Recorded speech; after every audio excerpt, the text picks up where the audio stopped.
Hello friends, मैं पूजा और मेरे चैनल में आपका स्वागत है। आज हम बनाएंगे बुंदेलखंडी स्टाइल सासू माँ के हाथ के बने हुए लड्डू, जो कि मेरी सासू माँ बहुत ही ज़्यादा अच्छे लड्डू बनाती हैं।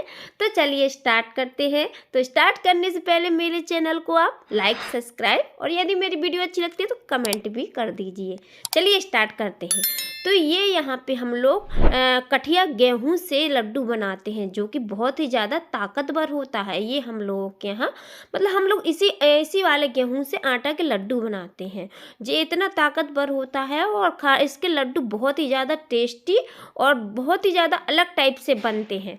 तो यहाँ पे हम लोगों ने गेहूं को धो लिया था, सुखा लिया था और फिर उसका हमने आटा पिसवा लिया था और फिर इसको हमने छान लिया है। तो ये गेहूं का आटा होता है तो बिल्कुल ही अलग रहता है। अगर आप इसका हलवा भी बनाएंगे तो बहुत ही ज़्यादा टेस्टी लगता है। तो यहाँ पे मम्मी ने चढ़ा दी थी कढ़ाई में डाल दिया था घी। जी हाँ, देसी घी डाला है और इसमें हमने जो आटा छाना था वो आटा डाल दिया है। आटा ज़्यादा क्वांटिटी में था तो हम लोगों ने इसको 3 भागों में भूंजा था। तो यहाँ पे मम्मी आटा भूंज रही हैं, बिल्कुल ही मीडियम फ्लेम में मम्मी ने आटा भूंजा था। एकदम धीमी धीमी आंच में मम्मी ने भूंजा था। तो याद रखना है आपको, आप आटा जैसा भूंजेंगे, अगर तेज़ आंच में भूंजेंगे तो वो इतना टेस्टी नहीं लगेगा। इसको यदि हम मीडियम फ्लेम में भूंजेंगे तो उसका टेस्ट अलग रहता है। तो यहाँ पे हमारा आटा भूंज गया था, आप देख सकते हैं। तो इसको हम लोगों ने एक परात में निकाल लिया था। फिर मम्मी ने दोबारा आटा भूंजा था। तो आपको याद रखना है, यदि आप आटा पिसा रहे हैं तो इसको थोड़ा सा हल्का सा मोटा पिसवाना है। जैसे रोटी के लिए पिसवाते हैं, इसको थोड़ा सा हल्का सा हमको दरदरा पिसवाना है। इससे क्या होगा, आटा में एकदम लड्डुओं में रवा रवा सा अलग दिखेगा और खाने में भी बहुत ही ज़्यादा टेस्टी लगेंगे। तो यहाँ पे अब हमें भूंजने थे मेवे। तो मेवे हम लोगों ने कट कर लिए थे, बारीक कट कर लिए थे।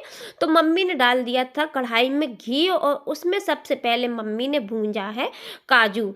आप देख सकते हैं काजू के पीसेस बिल्कुल छोटे छोटे हैं। क्या होता है, इससे लड्डू बनाने में आसानी हो जाती है। तो इसको हमें एकदम मीडियम फ्लेम में ही भूंजना है। आप देख सकते हैं बिल्कुल मीडियम फ्लेम में ही भूंजना है, हाई फ्लेम नहीं करना है, क्योंकि मेवे बहुत जल्दी जलने का डर रहता है। तो यहाँ पे मम्मी ने पहले चिरौंजी भी भूंज ली है और बादाम भी भूंज लिया है और इसको बिल्कुल मम्मी 2 से 3 मिनट तक मीडियम आंच में ही इसको तलते रहना है, एकदम जब तक क्रिस्पी नहीं हो जाए। तो यहाँ पे हमारे बादाम भी भूंज गए थे और ये है हरा पिस्ता। तो इसको भी बारीक कट कर लिया था और इसको भी भूंजना है बिल्कुल ही मीडियम फ्लेम में। और ये सब हम शुद्ध घी में ही भूंज रहे हैं। इसको शुद्ध घी में ही बनाना है आपको। ये लड्डू है जो आपको शुद्ध घी में ही बनाने हैं। बहुत ही ज़्यादा टेस्टी लगते हैं और बहुत ही ज़्यादा अलग टाइप से बनते हैं। तो यहाँ पे फिर मम्मी ने भूंज ली थी किशमिश को भी 2 से 3 मिनट ही मम्मी ने भूंजा था। और यहाँ पे हम लोगों ने बहुत सारा गरी को किस लिया था। तो आपको यदि गरी काटना अच्छा लगता तो आप काट भी सकते हैं, लेकिन ये हमने जो चिप्स काटने वाली मशीन होती है उससे गरी को हमने काटा था। तो आप देख सकते हैं कितने एक से शेप में कटा है और एकदम पतला ही काटा था गरी को। तो अब यहाँ पे हमारी गरी भुन गई थी तो हमने फिर डाल दिया है गोंद। तो यहाँ पे गोंद डालना ऑप्शनल है, यदि आपके यहाँ खाते हैं तो आप लोग डाल दीजिए, बट इससे टेस्ट बहुत अच्छा आता है लड्डुओं में। और इसको हम लोगों ने पहले कूट लिया था, खल्ले मूसर से कूट लिया था, महीन कूट लिया था, फिर इसको हमने भूंजा है। तो इससे क्या होता है, बहुत अच्छे से अंदर तक भुन जाती है गोंद हमारी। और फिर मम्मी ने डाल दिए थे मखाने। तो मखाने आप देख सकते हैं पहले काट लिए थे, फिर मुझे कम लग रहे थे तो मम्मी बोली लाओ ऐसे ही भून देते हैं।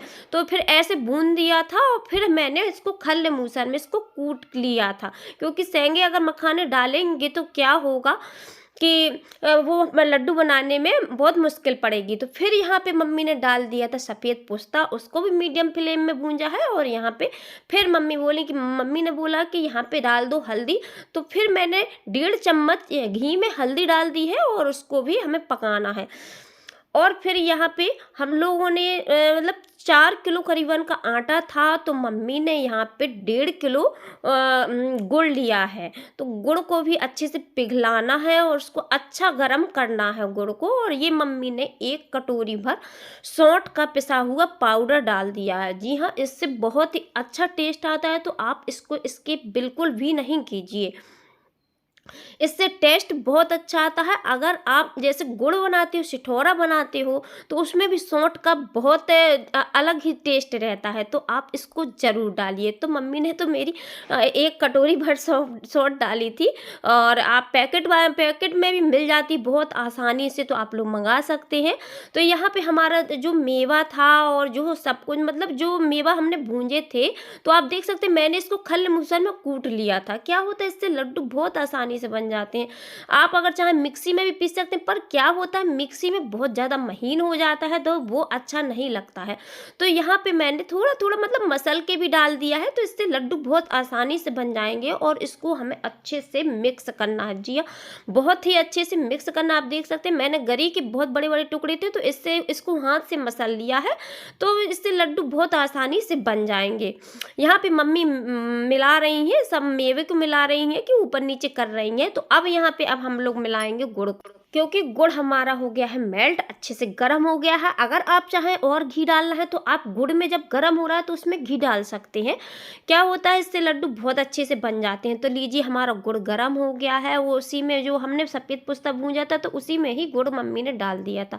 तो आप चाहें तो इसमें बूरा शक्कर भी मिला सकते हैं, और क्योंकि उससे भी अच्छा टेस्ट आता है, पर हमने नहीं मिलाया है। आप लोग चाहें तो मिला लीजिए, थोड़ा सा मिला लीजिए, बढ़िया लड्डू बनते हैं। तो अब इन सबको करना है अच्छे से मिक्स मसलते हुए। तो यहाँ पे मैं कर रही हूँ मिक्स। भैया बहुत मेहनत का काम रहता है, बहुत ही ज़्यादा मेहनत लगती है लड्डुओं में। और मम्मी मम्मी बोल रही हैं तुम मिलाओ, जब तक मैं थोड़ा रेस्ट लेती हूँ। तो यहाँ पे हम लोगों ने मिला लिया था पूरे, मतलब अच्छे से मिला लिया था। और मम्मी देखिए कितनी आसानी से बना लेती हूँ। उनके 2 लड्डू बन रहे थे, मेरा एक ही नहीं बन पा रहा था। बाबा भैया क्या है, मम्मी को है एक्सपीरियंस। और आप देख सकते हैं तो लड्डू यहाँ पे बन रहे थे, बनते जा रहे थे। और यहाँ पे आपको याद रखना है, जो आटा है जो हमें बिल्कुल फैलाना नहीं, उसको दबा के ऐसे मतलब कि दबा देना है हल्का सा, कि आटा ठंडा नहीं हो। क्योंकि यदि आटा ठंडा हो जाएगा तो बहुत मुश्किल से बनते हैं। अगर ठंडा हो गया तो फिर बहुत ज़्यादा दिक्कत जाती है लड्डू बनाने में। तो आप लोग इसको दबा के रखिए, और जितना हमें बनाना है तो उसको मसलते मसलते हमें आराम से बनाते जाना। तो ऐसे ही आपको सारे लड्डू बना लेने हैं आटा के, जो कि बहुत ही ज़्यादा ताकतवर और बहुत ही ज़्यादा टेस्टी लगते हैं। तो आप लोग इसको ज़रूर बनाइए। मेरी सासू माँ बहुत अच्छे लड्डू बनाती हैं, और सब लोग मतलब उनको बनाते हैं लड्डू बनाने के लिए, तो उनका तरीका थोड़ी अलग है, मतलब पुराना तरीका है। तो इसको आप ज़रूर बनाइए, ज़रूर ट्राई कीजिए। और यदि मेरी आपको वीडियो अच्छी लगी हो तो मेरे चैनल को लाइक, सब्सक्राइब और कमेंट भी कर दीजिए। Okay bye, thank you.